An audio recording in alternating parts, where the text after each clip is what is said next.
Welcome to Kit Rescue. This is a brand new series where I take model kits which have some kind of problem with them. Perhaps they're incomplete, or they're missing a part, or their part started in some way, which means that I just can't do a normal build review of them, but I would like to build this model kit and help it meet its modelling destiny. Hello everyone, I'm Matt, this is Model Minutes, and join me on the workbench today as I have a go at completing this particular kit. And what you might be able to spot is what's in the box is not what's on the box. Let's get this one down onto the workbench.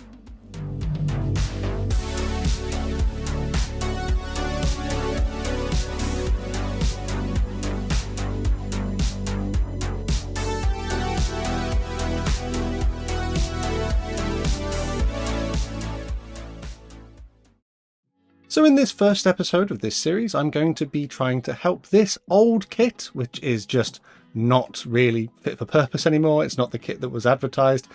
Try and meet its modelling destiny by completing it in some kind of paint scheme. As you can see on the outside of the box, this was meant to be a Novo Airspeed Oxford.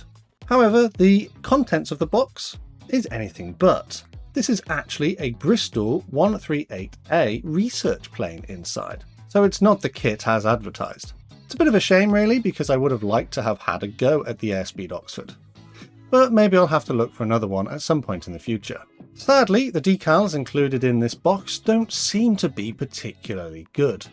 They have split and teared, and I really doubt that if I pop them in some water, they will survive the application process. So I'll have to come up with a different idea. Fortunately, all the plastic parts of this research plane appear to be present. So what I'm going to do is pop a list of the products that I used during this build on the screen here, to give you an idea of the kind of things you might want to go and get if you fancy replicating a similar project. And without any further ado, let's get building. As usual, I will cut the different parts away from the sprue and sand away any flash or rough areas of plastic with my sanding stick. Despite the age of this kit, the plastic parts are actually in pretty good condition. Tamiya extra thin cement will be my glue of choice throughout this project, and the first step was to start building the rather simple cockpit details. There is a cockpit floor which has this rather crude pilot seat glued onto it. A pilot is included in the high altitude protective clothing, and I also glued this into place. These parts were then carefully glued into position on the mounting points inside one of the fuselage halves. There is a rear bulkhead as well, which I attached at this point. A rather simple engine representation can be glued into the hole at the front of the fuselage. And now it's time to do some painting. Humbrol number 32, which is a dark grey, was painted by hand onto all of the internal surfaces of the cockpit area. There's not really any detail here, so this should kind of help hide that fact. There is this component which goes at the front of the aircraft, and that was glued into place. And then the other fuselage half was joined, sandwiching these various parts together. The fit is fairly acceptable, but just to hide the join I decided I would spend a bit of time sanding it a little smoother. There is this ring which goes around the outside of the engine, which I glued into position here. And now I'm going to turn my attention to some of the control surfaces. The tail parts come in two halves, which were glued together, and then the elevators were glued on as well. These assemblies can then be glued into their slots on the rear of the aircraft, making sure that they remained level as the glue dried. The wings have a similar construction, and once upon a time it was intended that the ailerons be operational, so you could have a bit of play value with this kit, but I'm not too fussed about that, and I'm not too worried if they get glued solid.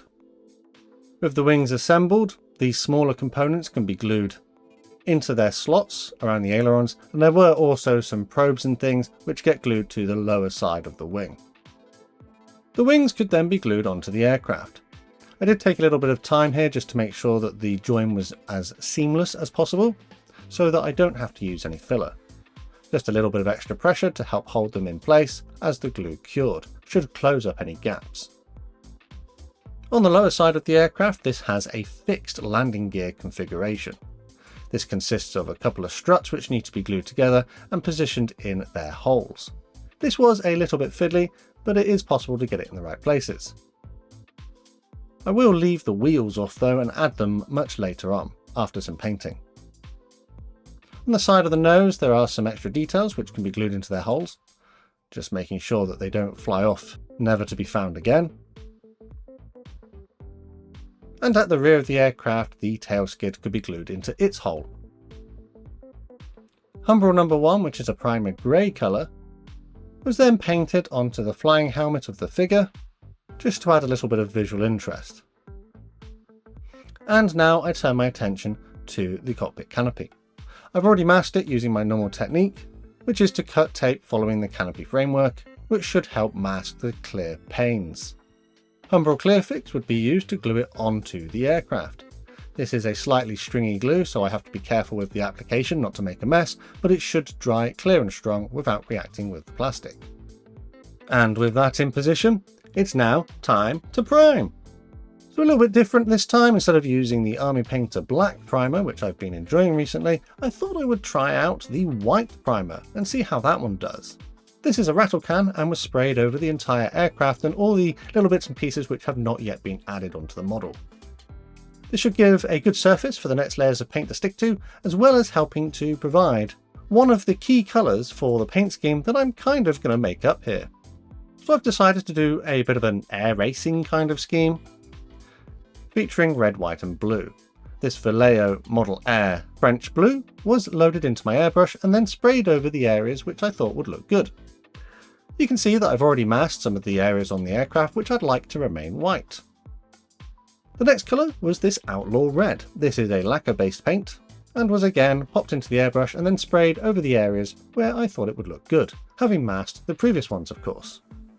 So the entire lower surface was sprayed in red, as well as some bits on the top too. When all of that was dry, I carefully peeled away my masks, and I'm pretty happy with my results here. It has a kind of air show, display team, or racer kind of paint scheme. Any little areas that needed touching up could have some of the correct paint carefully applied to it. So because the decals that were included in the kit were just not usable, or at least didn't appear to be, I'm going to actually use some Models for Heroes decals for this particular kit. Models for Heroes is a charitable organisation in the UK that uses model making hobbies to help support former and current armed forces and emergency service personnel. So having cut the decals that I would like to use on this particular kit from the backing sheet, I dipped them in some warm water to help release them from the backing paper. And if, like me, you ever get confused between your cup of tea and your brush water on your workbench, why not get a brush water mug, which helps support the channel and also means that you'll never make that mistake again. Yeah, that's pretty... can you see that? I don't think you can see that. I'm going to spill it all over myself. That's not very pleasant, is it, in there today?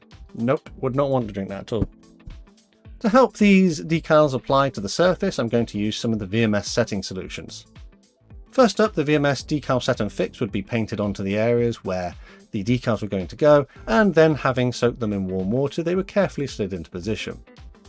These decals do generally go onto the model okay. They appear to be inkjet printed rather than silkscreen, and they do work best on a lighter surface, which is why I primarily apply them to the lighter areas, or if there is a darker decal, I would apply it to some of the red surfaces in the hope that it would still show up.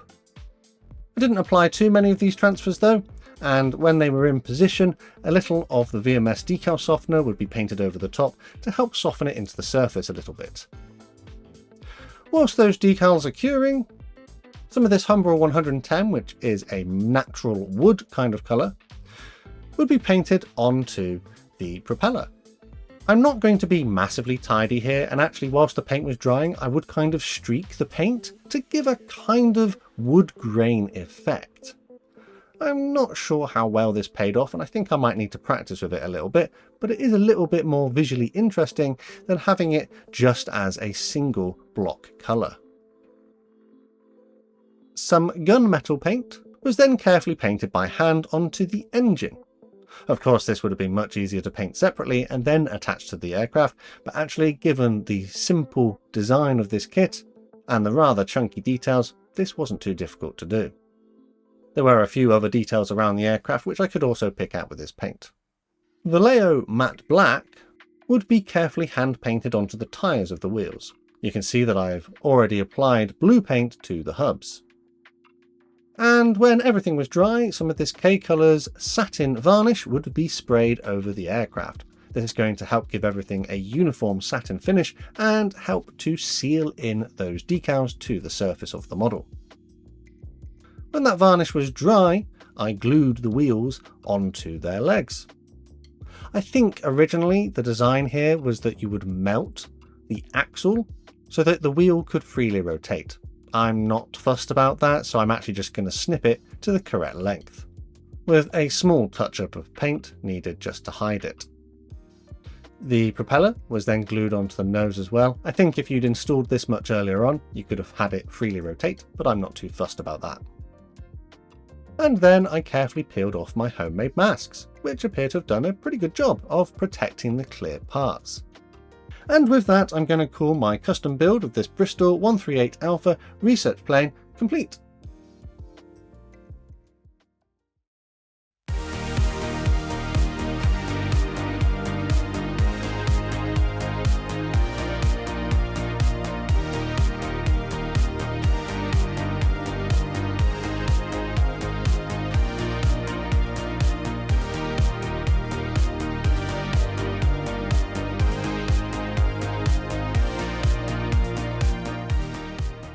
And that's another build under the belt. So actually, for a model kit which is pretty old, and I'll talk about the tooling date in a little bit, this wasn't too bad of a project. It's actually quite a big model as well, and has a similar wingspan to the Hampton that I built previously.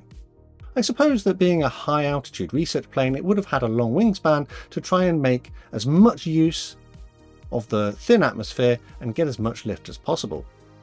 Of course, this kit is a product of its time, and it does suffer from low detail and a slightly clunky appearance in places, but actually the mold quality wasn't too bad. The parts generally fitted together quite well, and I didn't bother using any filler.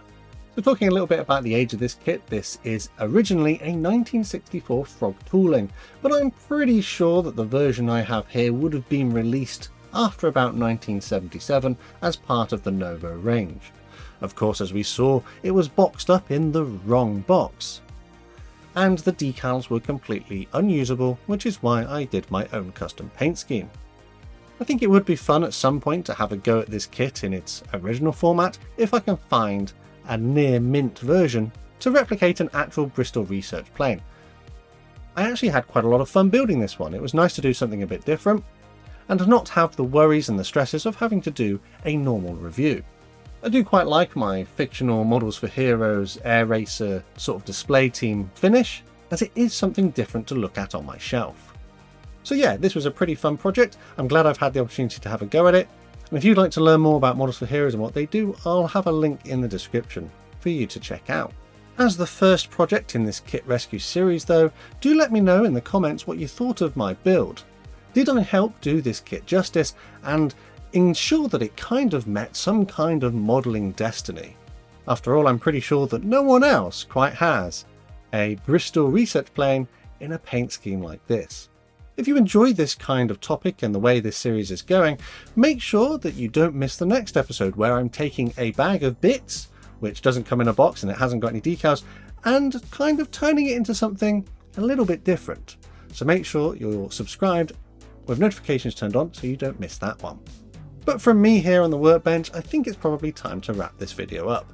This was a pretty fun project, and I'm glad that this kit is now out of a box and assembled on my shelf in a rather eye-catching paint scheme. I have helped it, in some way, meet its modelling destiny. Don't forget that we do have a Model Minutes Model Club, and if you'd like to join the Model Club like these guys on screen and get early access to videos and other exclusive perks, check out the links in the description. Massive thanks to these Model Club members for the extra support they give the channel and allow me to create consistent content. I'd like to welcome our latest members to the club. They are Super Daddy Pig and Jackie and Rob. Thanks for joining us. There are other ways to help support the channel if you'd prefer, but the best way, as we previously mentioned, is to subscribe with notifications turned on so you don't miss any modelling uploads.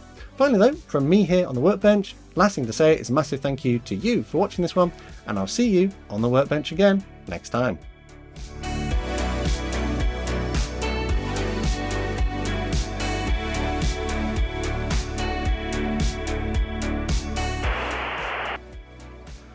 Some gunmetal paint would be next to be some gunmetal paint. Kit Rescue, Episode 1.